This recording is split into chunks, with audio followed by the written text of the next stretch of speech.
And I do rise in opposition to the conference committee report for a number of reasons, but I won't belabor the point. I'll get right into it. First of all, earlier in the session today, I did try to reconsider the suspension of the rules. And I want to mention very briefly why I thought it was worth having a moment of reflection on the suspension of rules for this conference committee report. I did spend until about 1 a.m. last night trying to read through the conference committee report that I received from the clerk's office last night. I do take that job of mine seriously to try to understand what is before us, as I know we all do here.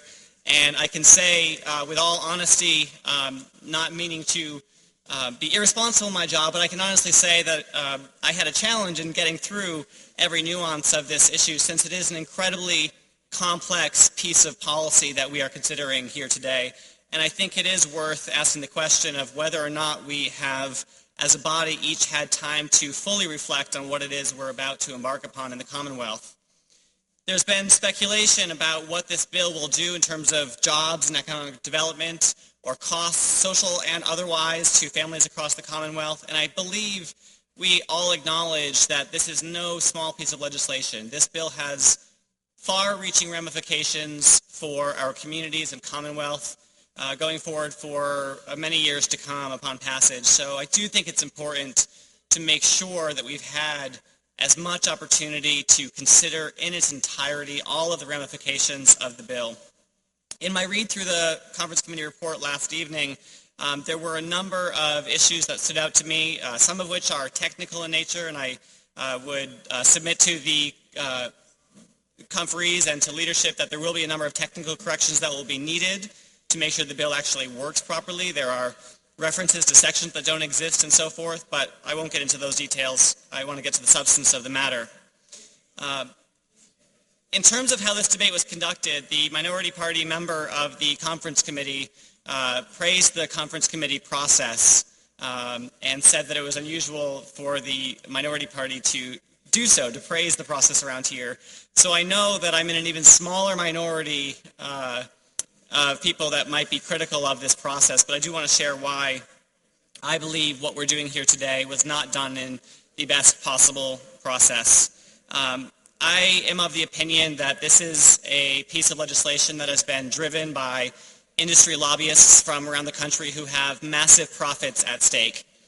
Massive profits at stake for individual investors that are not of this Commonwealth, who stand to make significant money. And when you have that kind of lobbyist and financial profit motivation behind any piece of legislation, it makes it all the more important to go slowly, deliberately, and to make sure that we know exactly what we're doing and make sure that we are teasing out the difference between the interests of those investors and the interests of the Commonwealth.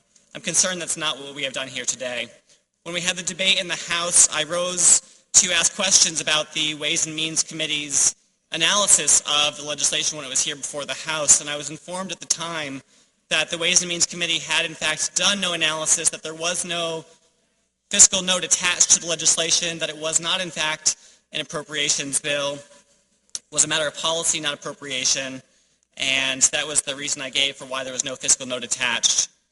It's now coming out of conference committee as two bills, House 5000 before us and House 5001 to come, and we're being informed that House 5001 is in fact an appropriations bill.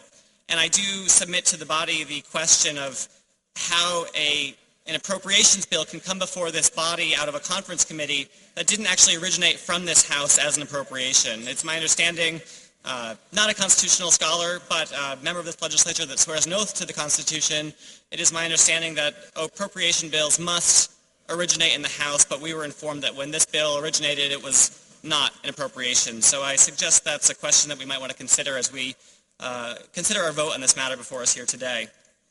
Another part of the process that I had concerns about was the actual conduct of the conference committee meetings itself. No, it is not common for this body to have conference committees, negotiations, and deliberations open to the public. That's not been the typical practice. And it is a criticism of this institution that we don't make those conference committee meetings open to the public. But that hasn't been the practice. Although we did see some very positive movement on that question with the consideration of the Corey Conference Committee, where they did open it up to the public and to the press and to members of the legislature to listen in on and observe those deliberations, and I think that process was to be commended. In this case, on this matter, a number of the members of the public and press, as well as members of this institution, attempted to sit in on and observe the conference committee deliberations, and we were asked to leave. It was voted to close the session, and I think it is concerning when not only members of the public, but even members of this institution want to make sure that we understand the process as it unfolds, and we ourselves are even excluded. That gives me grave concern when this matter has such major ramifications financially and otherwise for our state for many years to come. Enough of process. I know it's said that when you're fighting just on process, you know you've lost on substance, so I'll give up on the process considerations. I'm sure the gentle lady from Revere is happy with that, but I will go into the substance now, to her delight, I'm sure. I say that as a good friend of the gentle ladies here. In terms of the content of this legislation, one of the issues that I know many of us have concerns about, since we are all concerned about local aid to cities and towns, is what the impact will be of expanded casino and slot gambling in the Commonwealth, what the impact will be on lottery revenues, and what that means for our cities and towns. I don't think you can get something for nothing in this bill, and I think that's what we're being told we're getting. By some estimates, we may lose anywhere between 10 and 20% of lottery revenues by introducing casino gambling in the state. That's a loss of at least $100 million to lottery revenues. But we were told this week by leadership that we don't expect that kind of impact because the slot machine numbers are limited and we market to lottery customers at the venues as well. But what we're looking at here are at least 2,000, if not 2,500 slot machines just at the racetrack venues. So assuming it's only 2,000 slot machines at the racetrack venues, we still have 3 resort casinos. I can't imagine a scenario where the resort casinos have fewer slot machines than the racetracks. So we're talking thousands of slot machines across the state. And it was purported that in some states there were studies done of impacts on lotteries where the negative impact wasn't felt until there was about 8,000 slot machines. But I can't see a scenario with 2,000 or 2,500 slot machines at racetracks where we wouldn't get to that 8,000 mark with 3 additional resort casinos. So I do have serious concerns about what that number of slot machines across the state will do to our lottery revenues and what that means for the net impact on local aid to cities and towns. And I think it is a significant question that we're going to have to grapple with for many budget deliberations in years to come. Separate from the question of lottery impact, I do also want to ask the question about gambling addiction. As many people know, the question of addiction to gambling devices is something that is of serious concern to myself, having prior family experience in dealing with the consequences. I've heard a lot of rhetoric about the cost of joblessness, and that is somehow meant to excuse the cost of gambling addiction in this debate. But I think that is a diversion of what the real issue is that we're talking about right now. When people have to travel out of state to go to a slot machine, they actually have to make an effort to leave the state, whether it's by bus or by plane, but they have to make an effort to travel out of state. When you have a slot machine essentially in a short drive, or in many cases walking distance in every corner of this state, it's going to be excessively easy to have nearly unlimited access to slot machines 24/7 with free alcohol in any corner of this state. That level of access to slot machines, I don't believe even the proponents of this bill would dispute, will lead to an increase, a substantial increase in gambling addiction in this state. We will see an increase in addiction no matter what people have said about driving to Connecticut or driving out of state. We will see an increase in addicts. Right now, we have less than 100 Gambling Anonymous meetings across the state on any given week, whereas you have thousands of Alcoholics Anonymous meetings.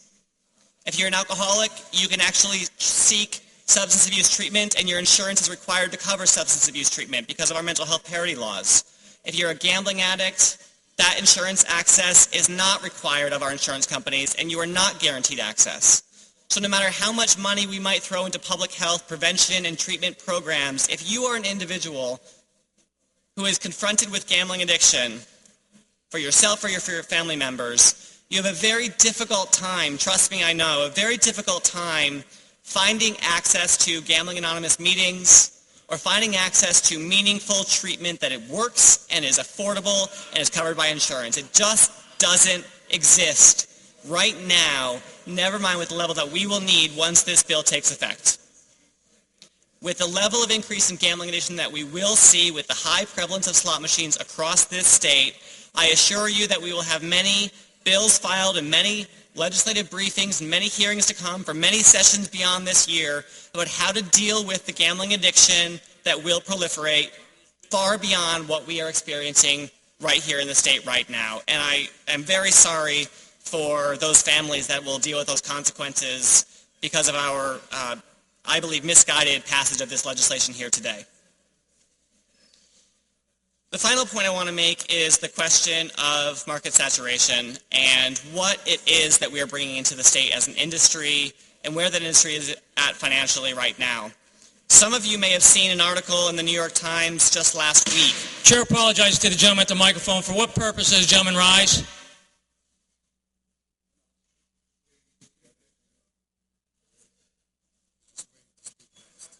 Chair is recognizing Mr. Sciotino of Medford. Thank you.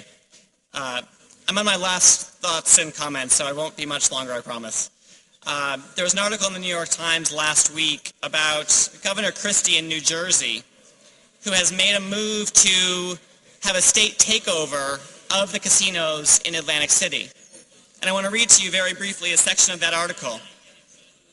The article says, Governor Christie on Wednesday called for a daring approach to a long festering set of problems with thousands of jobs and millions in state revenue at stake. A state takeover of Atlantic City's withering casino district and a retreat from the government's longtime role in running sports sites. The governor of New Jersey is pointing to the problem of what they refer to as the downward slide of the casinos and the neighborhoods around them in Atlantic City. And the governor wrote that, quote, "It is reasonable to ask if Atlantic City gaming is savable." We're trying to bring supposed resort casinos to the Commonwealth. And if one of the most popular resort destination casino industries, Atlantic City, is financially and otherwise crumbling and requires a state takeover, I'm really concerned about whether we actually are going to achieve that supposed goal of resort destinations here in the Commonwealth. The Atlantic City complex, as you know, has a number of casinos, entertainment facilities, and amenities for adults and children alike. And if they are financially collapsing, I'm curious how we are going to see anything better here in the Commonwealth, either for our job or revenue projections or for the neighborhoods around those facilities that we are creating. Mr. Speaker, I know we're in the last day of session.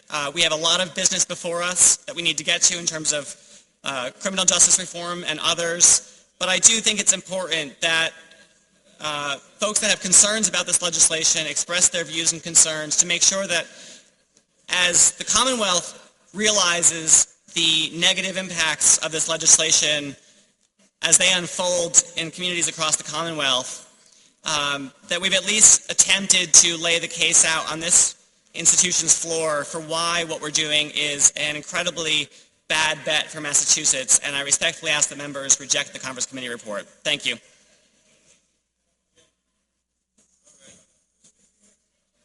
House will be in a brief recess.